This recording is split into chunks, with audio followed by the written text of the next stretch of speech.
Morning, সুপ্রভাত বন্ধুরা। সুতপা কিচেনে তোমাদের সকলকে ওয়েলকাম জানিয়ে নতুন একটা ব্লগ শুরু করলাম। মঙ্গলবার। এই দেখো, আমি এইটা খেতে খুব ভালোবাসি। নুন দিয়ে এটা সেদ্ধ করতে দিলাম। এখন টাইম হচ্ছে 10টা। পুজো টুজো কমপ্লিট করে তোমাদের সামনে চলে এলাম। আমার বরকে এক মুঠো মুড়ি আর পিঠে দিলাম। সেই পিঠে করেছিলাম কালকে। আর এই দেখো, আমি খাবো এই পিঠেটা। এই দেখো, এই পিঠাটা আমি খেয়ে নেবো। একটু মুড়ি মুখে দেবো, দিয়ে তারপর পিঠাটা খাবো। একদম খালি পেটে খেলে না গ্যাস হয়ে যায়। আর এই দেখো, আমার গাছের ধনেপাতা তুললাম, পেকে যাচ্ছে, ওই জন্য তুলে নিয়ে এলাম। ধনেপাতা ঘরে অনেক আছে যদিও, তবুও এটা তুললাম, গাছেরগুলো পেকে যাবে। আর এই দেখো, মুড়ি নেবো, একটু মুড়ি দিয়ে খাবো। মুড়ি অল্প একটু খাবো, আর এটা একটু সেদ্ধ হয়ে যাক, এটা ঠান্ডা হলে খাবো। চলো, সারাদিনে কি হবে না হবে সবটাই শেয়ার করব। চলো তাহলে, এখনকার মতন টাটা। এই দেখো, নিয়ে এসছি। আমি এরকম করে খাবো না বাবা, অনেকে খায় এরকম করে করে। আমি আগে একটু করে দেখে নেবো, এটাকে ফাঁক করে দেখে নেবো যে কিছু আছে কি না। পোকা টোকা থাকতে পারে না, কোনো ঠিক নাই। আমি করে ছাড়ি ছাড়ি খেতে বেশ ভালো লাগে। নুন দিয়ে দিয়েছিলাম।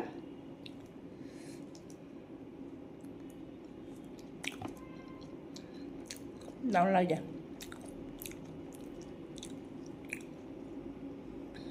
অনেকে খায় না টেনে টেনে, খাই না।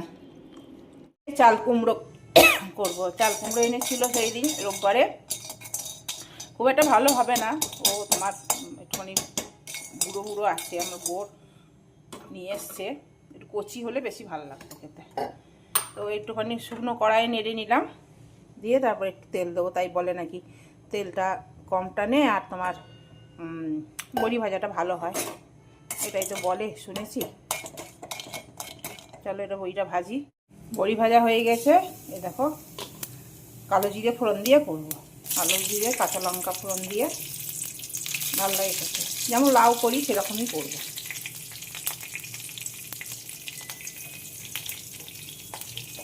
ব্যাস, এই দেখো চাল কুমড়োটা। দেখো, চাল কুমড়োটা হয়ে গেল, বড়ি দিয়ে করলাম। খুব টেস্ট হয়েছে খেতে, দারুণ হয়েছে খেতে। চলো, এটা এই হটপটটার মধ্যে রেখে দেবো, তাহলে গরম থাকবে খাওয়ার সময়। আর কালকের কিছু তরকারি আছে, সেগুলো একটু গরম করব। এই দেখো, ডাল করলাম, মুসুরির ডাল, টমেটো দিয়ে, ধনেপাতা, কাঁচা লঙ্কা ফোড়ন দিয়ে। আর এই দেখো, এই সজনে ডাঁটা করলাম। আর ভাত করব। কালকের কিছু কিছু রান্না আছে, সেগুলো গরম করব। আর এই দেখো, বাসন কুসন সব ছিল, মাজলাম, সব পরিষ্কার হয়ে গেল। এখন আর কোনো কাজ নাই, এখন একটুখানি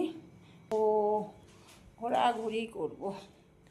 আজ রোদটা কম, কালকে ঝড় বৃষ্টি হয়েছে, প্রচুর ঝড় বৃষ্টি হয়েছে কালকে, প্রচুর। আজকেও মনে হয় মানে 25 তারিখে ডেট ছিল হওয়ার, তো কালকে হলো। তো দেখা আজকে আবার কি হয় সেটাই। চলো, আবার পরে আসছি, দেখি। আমার বর মশাই যে দেরি হবে আসতে, আমি খেয়ে নেবো তাড়াতাড়ি, 1:30-2টোর মধ্যে খেয়ে নেবো। কেননা ও আসতে দেরি যাচ্ছে, আজকে বলেই গেছে, আসতেও পারে নাও আসতে পারে। রান্নাটা করে রাখলাম, যদি আসে তাহলে খাবে। দেরি আছে, ওই জন্য আমি খেয়ে নিলাম। দেখো, পালং শাক ছিল, সেটা দিয়ে খেয়ে নিলাম। আর মাছের ঝোল আছে, এটা দিয়ে আমি খাবো। আর মাছের টক আছে, এটা একটু খাবো, ওর জন্য রেখে দেবো। আর ওকে আসলে ডিমের অমলেট করে দেবো। আর এই চাল কুমড়ো আছে, শাক আছে, ওই দিয়ে খেয়ে নেব। আর সে কিনা দেখি, ওই জন্য করছি না, ডিমের অমলেট দিয়ে ও খেয়ে নেবে। দেখি কখন আসে। এখন বাজে 1:45, খেয়ে নিচ্ছি আমি। সারাদিন খাইনি, মানে খেয়েছে, ঘরে খাইনি, বাইরে একটু টুকটাক খেয়েছে। রাতের আর রান্না নাই, ওই রান্নাই খাওয়া দাওয়া করবো, অমলেট করবো, ব্যাস হয়ে যাবে। চলো, ভিডিওটা তাহলে এখানেই শেষ করলাম চা দিয়ে। আজকে ছোটোই হয়েছে ভিডিওটা, তো লম্বা ভিডিও করেছি তো, সেই জন্য ছোটোই করেছি। চলো, আজকের মতন টাটা, গুড নাইট। আর কিছু দেখানোর নাই, রান্না বান্না তো নাই।